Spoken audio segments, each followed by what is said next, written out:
வணக்கம். நான் உங்கள் அன்பான சயின்டிஃபிக் வேதிக் அஸ்ட்ராலஜர் அஸ்ட்ரோரஞ்சி பேசுகிறேன்.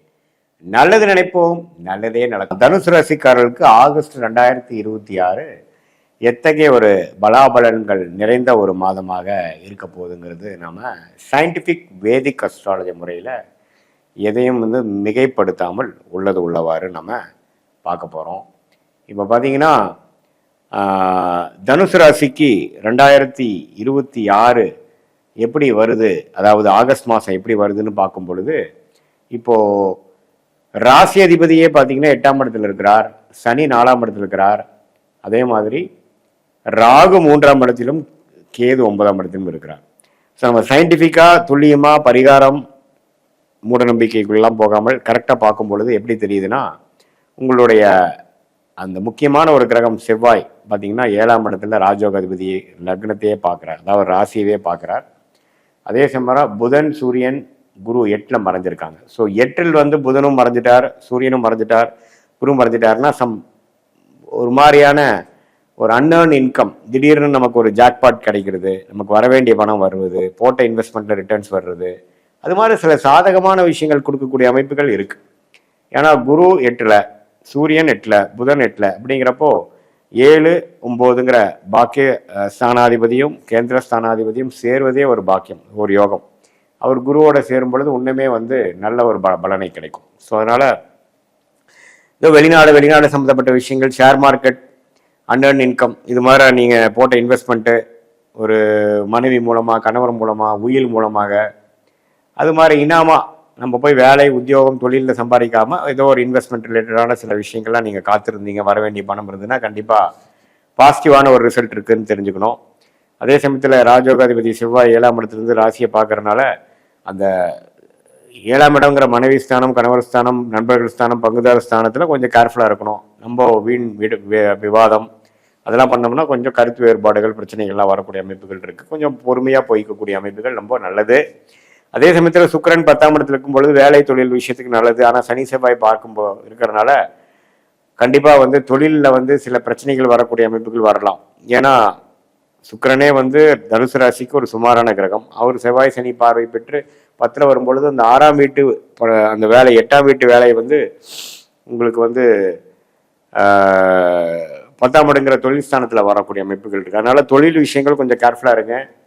மற்றபடி கூட்டு தொழில் அது மாதிரி விஷயத்தில் இருக்கிறவங்களுக்கு நல்ல யோகம், தவறு இல்லை. ஸோ ஓவராலாக பார்க்கும் பொழுது நல்ல மாற்றங்கள் நிறைந்ததாக இருக்குது. எது மாதிரி மாற்றம்னா திடீர் பயணங்கள், திடீர்னு அப்படியே மாறுறது, இடம் மாறுறது, திடீர்னு நம்ம பொசிஷன் கொஞ்சம் பாசிட்டிவாக போகிறது, எதிர்பார்க்காத இடத்துலேருந்து சிலது நடக்கிறது, அது மாதிரி foreign connection, import export related, அது மாதிரி அவுட்டர் சர்க்கிள்லேருந்து நமக்கு சில பெனிஃபிட்ஸ் வர்றது, இதெல்லாம் சாதகமான ஒரு அமைப்பாக நம்ம தனுசு ராசிக்காரர்களுக்கு ஆகஸ்ட் 2026 இது மாதிரி நேரடியாக போய் நீங்கள் எவ்வளோ கஷ்டப்பட்டு எவ்வளோ பண்ணாலும் இன்டைரக்டாக வரக்கூடிய அமைப்புகள் கொஞ்சம் சாதகமாக இருக்குது.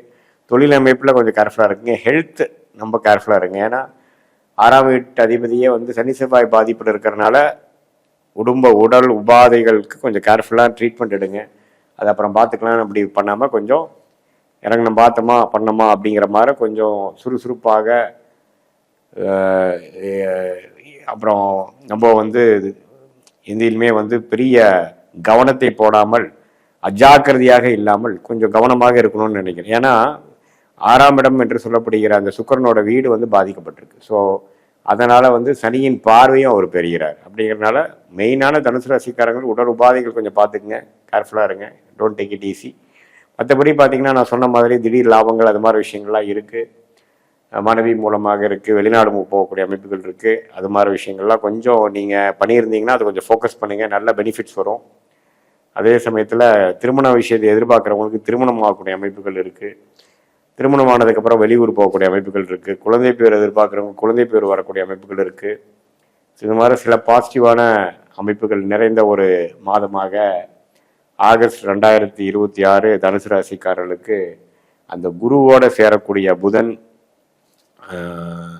சூரியன், அதே மாதிரி ராஜயோகாதிபதி செவ்வாய் ராசியை பார்க்கறது, இது எல்லாமே ஒரு அற்புதமான ஒரு காலகட்டங்கள். அதை நீங்கள் கண்டிப்பாக யூஸ் பண்ணிக்கணும். இது ஒரு பொதுவான பலனே தவிர உங்களுடைய பிறந்த தேதி, பிறந்த நேரம், பிறந்த உரை போட்டு உங்களுடைய திருக்கணித பஞ்சாங்கத்தில் நம்ம ஜாதகத்தை போட்டு அனுப்பிச்சு ஒரு கன்சல்டேஷனில் நம்ம அப்பாயின்மெண்ட்டில் பார்த்தோம்னா நம்மளுடைய எதிர்காலம் எப்படி இருக்குது, இறந்த காலம் எப்படி இருந்தது, இப்போ போயிட்டுருக்கிற காலம் எப்படி இருக்குது, ஒர்ஸ்ட் இஸ் ஆல்ரெடி ஓவரா, பெஸ்ட் இஸ் எட்டு கம்மா, அல்லது ஒன்றுமே ஒர்ஸ்ட் கொஞ்சம் வெயிட் பண்ண வேண்டியிருக்கா, எது மாதிரி டைரக்ஷன் நம்ம வாழ்க்கையை திரும்புது அப்படிங்கிறத சயின்டிஃபிக் வேதிக் அஸ்ட்ராலஜி முறையில் துல்லியமான முறையில் எதையும் மிகைப்படுத்தாமல் பார்த்து அடுத்து வரக்கூடிய ஷார்ட் டேர்ம், அடுத்து வரக்கூடிய லாங் டேர்ம்லாம் எப்படி இருக்குது, நம்ம எந்த மாதிரி டைரக்ஷனில் நம்ம போகலாம், நம்ம லக்னம் எப்படி இருக்குது, லக்னாதிபதி உச்சமாக இருக்காரா எப்படி இருக்குது, நமக்கு யோகமான கிரகங்களில் யார், ராசிக்கும் லக்னத்துக்கும் உள்ள வித்தியாசங்கள் என்ன, ஸ்தானபலம், திக்பலம், திருக்பலங்கிற நம்மளோட ஒரு கிரகத்தோட பலத்தை எடுத்து நம்மளோட யோகமான பிளானட் என்னன்னு கண்டுபிடிச்சு அந்த தசாபுக்திகளுக்கு ஏற்ற மாதிரி சில பலன்களை பார்க்கும் பொழுது அடுத்து வரக்கூடிய லாங் டேர்ம், ஷார்ட் டேர்ம், அப்புறம் நீங்கள் எடுக்கக்கூடிய டெசிஷன்லாம் எது நமக்கு பெஸ்ட்டு டெசிஷனாக வருது, நமக்கு முன்னாடி இருக்கக்கூடிய சாய்ஸில் எது மாதிரி சாய்ஸ் நம்ம எடுக்கலாம், எது மாதிரி சாய்ஸ் நமக்கு சரி வராது அப்படிங்கிற மாதிரி விஷயங்கள்லாம் துல்லியமாக நம்ம பார்த்து எதையும் நம்ம மிகைப்படுத்தாமல் உள்ளது உள்ளவாறு அந்த நமக்கு ஏற்றமான ஒரு விஷயங்கள் ஸோ அது மாதிரியான விஷயங்கள்லாம் நம்மளோட ஜாதகத்தில் பார்த்து அதுக்கு அது தகுந்த முடிவுகளை எடுக்கும் பொழுது நம்மளுடைய கர்மா என்ன சொல்கிறது, நம்மளோட யோகமான கிரகம் என்ன, நம்மளோட யோகமான துறை என்ன, வியாபாரமா, வேலையா, அல்லது வேலைன்னு வந்துட்டோம்னா எது மாதிரி வேலை, டெக்னிக்கல் வேலையா, அட்மினிஸ்ட்ரேஷன் வேலையா, அல்லது உயர் படிப்பு நமக்கு என்ன வரும், என்ன துறை, என்ன துறையில் போனால் நம்ம ஜெயிக்கலாம், அடுத்தடுத்த திசைகள் எதை காட்டுது, வேலையா தொழிலா, அது மாதிரி விஷயங்கள்லாம் நம்ம முடிவு பண்ணி அதே மாதிரி